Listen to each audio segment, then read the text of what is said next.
লুকিয়ে থাকা জীবনের মূল মন্ত্র কী? আমি সুছন্দা আলোচনা করছি এই নিয়ে, আধুনিক জীবনে সনাতনের স্পর্শ। কুলদেবতাকে মনে রাখলে জীবনে বদলে যেতে পারে অনেক কিছু।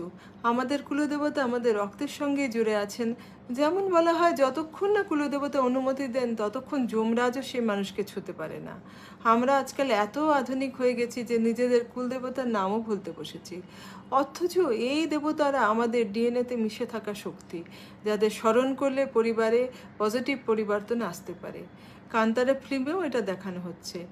এখনকার জেনজি বা জেন আলফার মতন প্রজন্মরা নিজেদের আধুনিক জীবনে এই ঐতিহ্যকে অ্যাপ্লাই করে পজিটিভ পরিবর্তন আনতে পারেন।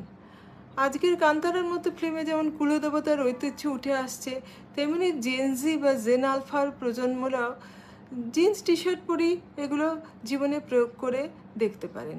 কারণ এই জিনগত শক্তি আমাদের পরিবারের মধ্যেই মিশে আছে। তাই অন্তত বছরে একবার নিয়ম করে কুলদেবতার মন্দিরে যাওয়া, অন্তত দিনে একবার তাকে স্মরণ করা, এইগুলো করলেই আপনি দেখতে পারবেন যে আপনার জীবনে এবং আপনার পরিবারে ধীরে ধীরে কত পজিটিভ পরিবর্তন আসতে চলেছে। এইটুকু করলেই সনাতনের শিকড় কখনো আমাদের জীবন থেকে মুছে যাবে না। আপনি যদি আপনার কুলদেবতার নাম জানেন তাহলে নিচে কমেন্ট বক্সে লিখুন। আর যদি না জানেন তাহলে আপনার date of birth, time of birth, place of birth এগুলো নিচে কমেন্ট বক্সে লিখে দিন। আমি বলে দেবো আপনার কে কুলদেবতা। তা নিয়মিতভাবে আপনারা তাদের স্মরণ করবেন। তাহলে বছরে একবার সেই মন্দিরেও দর্শন করে আসবেন। দেখবেন যে ধীরে ধীরে আপনার জীবন কত উন্নত হবে, কত ভালো হবে, আপনার পরিবারের সবাই কত ভালো থাকবে। আজ এইভাবেই শেষ করছি। ভালো লাগলে লাইক করে দেবেন, সাবস্ক্রাইব করে দেবেন, শেয়ার করে দেবেন। নমস্কার।